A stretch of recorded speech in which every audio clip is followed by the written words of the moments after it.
కథా శీర్షిక చదువుతున్నవారు శ్రీమతి చిలంకుర్తి ఉషారాణి. ఈరోజు కథ జీవించు నీకోసమే. అక్కయ్య, మా వసు కొడుకు పెళ్ళి మీ ఊళ్ళోనేగా. నేను 2 రోజులు ముందు నీ దగ్గరకు వస్తాను. ఎన్నేళ్ళైందో నీ దగ్గర 2 రోజులు ఉండి ఉత్సాహంగా చెప్తున్న శశితో. అవును కదా, మీ వసు కార్డు వేసి ఫోన్ చేసి మరీ చెప్పింది. మరి మీ ఆయన అని అడిగింది శశి అక్క ఉష. ఆయన పెళ్ళి వాళ్ళతో వస్తారు. పెళ్ళయ్యాక ఉండడం నాకు అవ్వదు. మళ్ళీ వ్రతానికి హైదరాబాద్ వచ్చేయాలి కదా, అందుకే ముందే వద్దామని స్టేషన్ నుంచి నేను వచ్చేస్తానులే, ఎవరూ రావద్దు ఆగకుండా చెప్తున్న శశితో. అలాగే, రైలు ఎక్కగానే ఫోన్ చెయ్యి అంటూ ఫోన్ పెట్టేసింది ఉష. తాను వస్తున్నానని చెప్తే ఎంతో ఆనందపడుతుంది అనుకున్న అక్క ఏదో నీరసంగా సరే అన్నదేమిటి అని అనిపించినా అంత పట్టించుకోలేదు శశి ఉష అక్క చెల్లెళ్ళు. ఉష భర్త సూర్యం ఆంధ్ర యూనివర్సిటీలో ప్రొఫెసర్గా రిటైర్ అయ్యారు. వైజాగ్ లాసెన్స్ బేలో ఇల్లు, మంచి పెన్షను, పిల్లలు అమెరికాలో సెటిల్ అయ్యారు. శశి భర్త చంద్రం రాష్ట్ర ప్రభుత్వంలో మామూలు స్థాయిలో చేసి రిటైర్ అయ్యారు. శశి కూడా కాలక్షేపం కోసం దగ్గరలో ఉన్న స్కూల్లో టీచర్గా చేసి ప్రిన్సిపాల్గా రిటైర్ అయ్యింది. సైనిక్పురి దగ్గర చిన్న ఇల్లు కట్టుకున్నారు. వాళ్ళ పిల్లలు ఇద్దరూ హైదరాబాద్లోనే విడిగా ఉంటారు. వసు అనబడే వసుంధర శశి ఆడపడుచు. ఆమె కొడుకు పెళ్లి వైజాగ్లో జరుగుతోంది. అక్క చెప్పినట్లే శశి ట్రైన్ ఎక్కే ముందు ఫోన్ చేసి చెప్పింది. ఉదయం రైలు దిగంగానే ఆటోలో అక్క ఇంటికి వెళ్ళింది. శశి వెళ్లేసరికి 7 అవుతోంది. ఆటో దిగుతుంటే ఉష చీపురు పట్టుకుని గుమ్మం దగ్గర చిమ్ముతోంది. చెల్లిని చూడగానే ప్రేమగా రావే అంటూ లోపలికి పిలిచికెళ్ళింది. ఇంట్లో అడుగు పెడుతూనే దడుచుకుంది శశి. హాల్లో సోఫాల నిండా బట్టలు కుప్పలుగా ఉన్నాయి. మధ్యలో టీపాయ్ మీద న్యూస్ పేపర్ల కుప్పలు. ఎక్కడ కూర్చోవాలో తెలియలేదు. తన బ్యాగ్ ఒక పక్కన పెట్టి డైనింగ్ టేబుల్ దగ్గర కుర్చీలో కూర్చుందామని చూస్తే అంతా మెతుకులు చెత్తాను. అదేమీ పట్టించుకోకుండా వంటింట్లోకి వెళ్ళి కాఫీ పెడతాను అంటూ ఉష కుర్చీలాగి పక్కనే ఉన్న టవల్తో తుడిచి శశిని కూర్చోమంది. శశికి కాఫీ ఇచ్చి బయటికి వెళ్ళి ముగ్గు వేసి గబగబా బట్టలు మెషిన్లో వేసి వచ్చి మళ్ళీ వంట మొదలుపెట్టింది. ఉషని హఠాత్తుగా ఎవరైనా చూస్తే ఆమె పని మనిషి అనుకుంటారు. వెలిసిపోయిన చీర, వదులుగా వేలాడుతున్న జాకెట్టు, రేగిన జుట్టు. ఫ్రిడ్జ్లో నుంచి కూరలు తీస్తూ భోజనాలు త్వరగా చేద్దాం, టిఫిన్ చేయను అంతే. ఆకలిగా ఉన్న శశి సరే అని బావగారు ఎక్కడా అని అడిగింది. వాకింగ్కి వెళ్ళి అటునుంచి మా అపార్ట్మెంట్ దగ్గర ఏదో రిపేర్ ఉంటే చేయిస్తారు అన్నారు. 1 గంటలో వస్తారంది. కూరలు నేను తరుగుతానక్క, నువ్వు స్నానం చేసిరా అంటూ శశి కూరలు అందుకుంది. ఉష స్నానం చేసి వచ్చేలోగా పని అమ్మాయి వచ్చింది.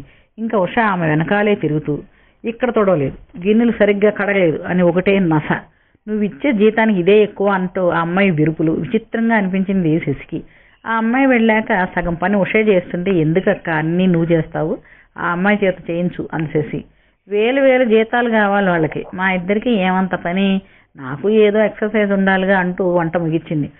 ఉష ఉన్న 2 రోజుల్లోనూ శశి గమనించింది ఏంటంటే అక్క ప్రతి పైసా లెక్క చూడటం, పెన్షన్ మీద బతకాలి అంటూ ఏది చౌకో అది తినడం, మంచి బట్టలు లోపల పెట్టి పాతవి తీసి అవే కట్టడం, ఆఖరికి కారు తీయాలంటే పెట్రోల్ ఖర్చుని బావని బస్సులో తిరగమంటాం. శశికి అనుమానం వచ్చింది.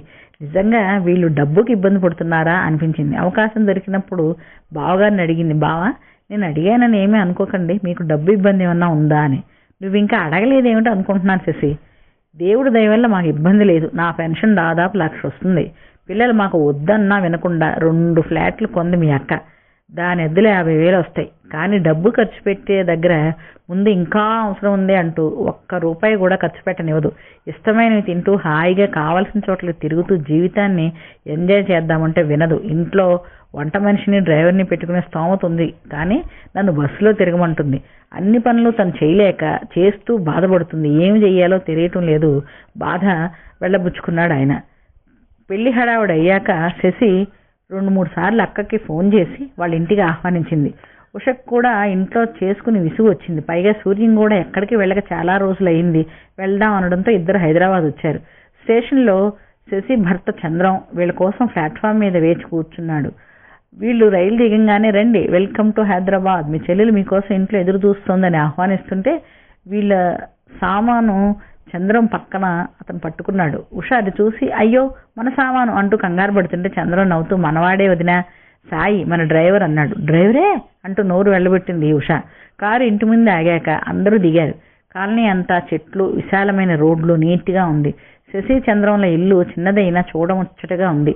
మేము మీ పిల్లల పెళ్ళిళ్ళకి వచ్చాం. ఇల్లు కొత్తగా ఉంది, ఏమైనా మార్పులు చేశారా అన్న సూర్యంతో. ఏమీ లేదన్నగారు, కాస్త రెగ్యులర్గా రిపేర్ చేయించడం, 5 ఏళ్ళకోసారి రంగులు వేయించడం అంతే అన్నాడు చంద్రం. తమ ఇంటికి రంగులు ఎప్పుడు వేయించాం అని ఉష ఆలోచిస్తే 15 ఏళ్ళైనంది అనుకుంటా. రిపేర్లు చేయించి కూడా చాలా కాలం అని గుర్తు వచ్చింది. అందుకే ఇల్లు పెచ్చులు ఊడిపోయి పాతగా ఉంది అనుకుంది. ఇంటి లోపలికి అడుగు పెడుతూ ఉంటే హాయిగా అనిపించింది. తక్కువ సామానున్న అన్నీ శుభ్రంగా సర్దున్నాయి. సోఫాలు, వాటి మీద కుషన్లు, కిటికీలకి తెల్లని కర్టెన్లు వేసి ఎక్కడా బూజు దుమ్ము లేకుండా నీట్గా ఉంది.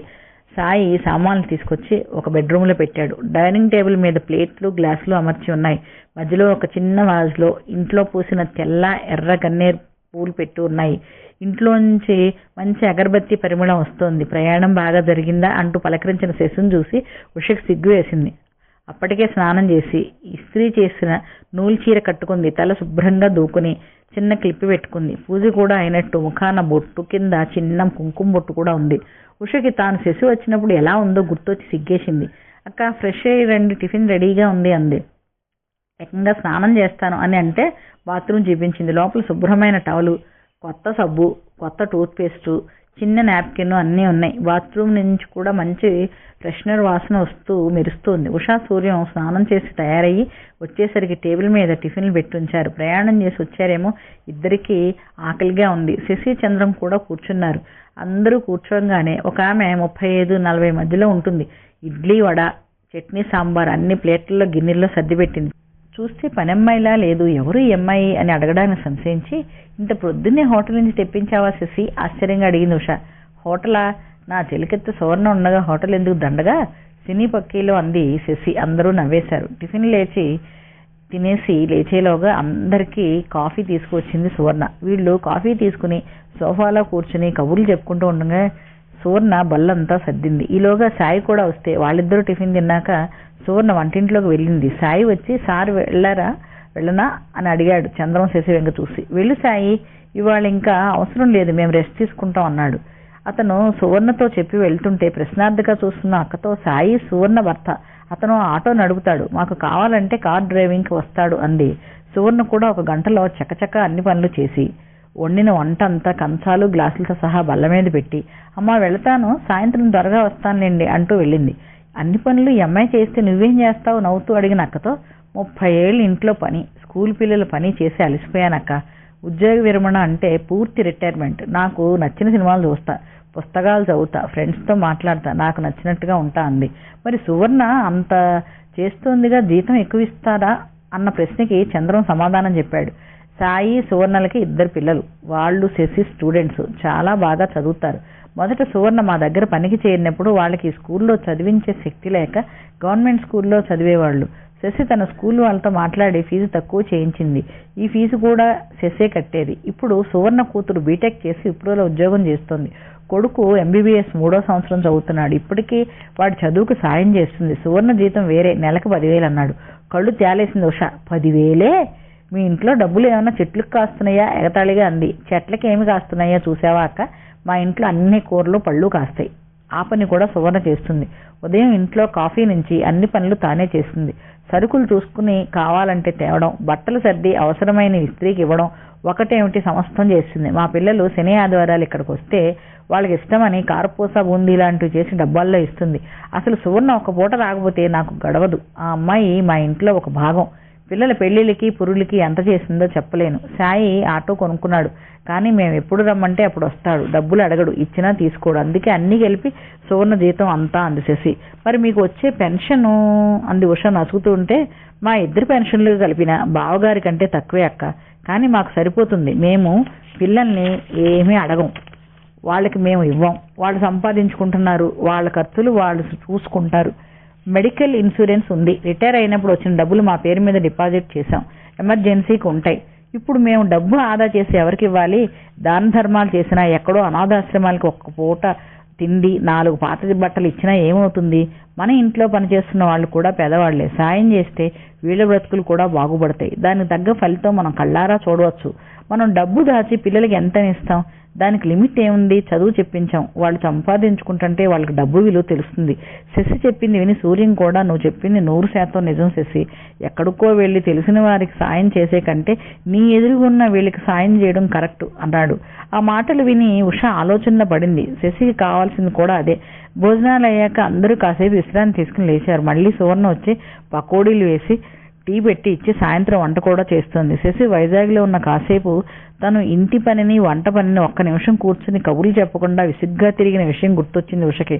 అదే శశి చక్కగా తమతో కూర్చుని స్థిమితంగా కబుర్లు చెప్తాంది. సాయంత్రం స్నానాలు చేసి బయట కుర్చీలు వేసుకుని కూర్చున్నారు నలుగురును. సువర్ణ చెట్లలో పాదులు సరిచేసి ఆకులు తీసి శుభ్రం చేస్తోంది. సన్నజాలి పూలు కోసి శశికి ఇస్తే దండ కట్టి అక్కడికి వచ్చి తాను పెట్టుకుంది. వీళ్ళు కబుర్లు చెప్పుకుంటూ ఉంటే బయట మోటార్ సైకిల్ ఆగింది. ఒక అబ్బాయి అమ్మాయి లోపలికి వచ్చారు. గుడ్ ఈవినింగ్ టీచర్ అంటూ. సువర్ణ పిల్లలు జ్యోతి దీపు అంటూ పరిచయం చేసిన శశి.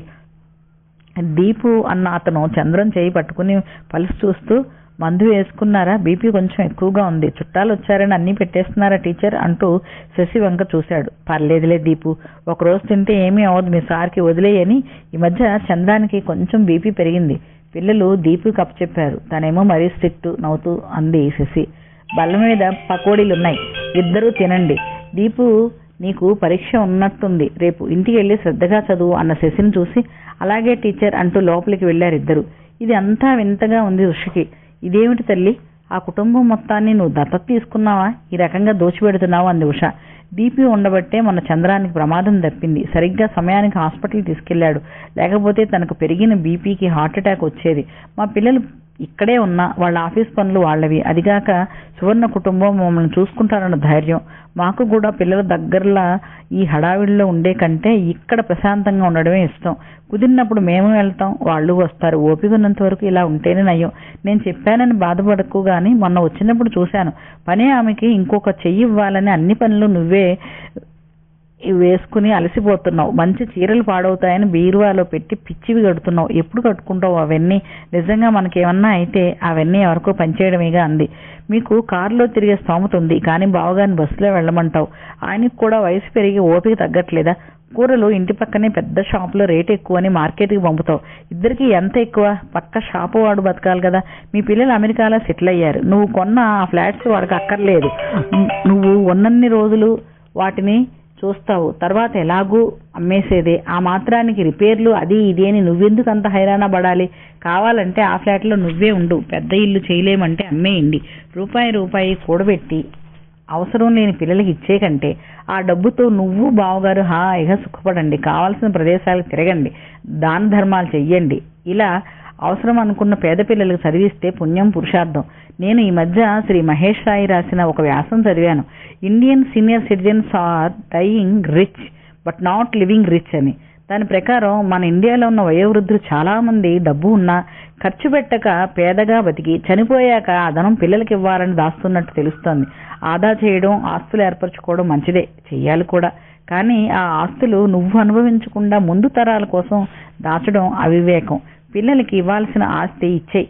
అది ఉంచుకుంటారా అమ్ముకుంటారా అనేది ఇంకా వాళ్ళ ఇష్టం.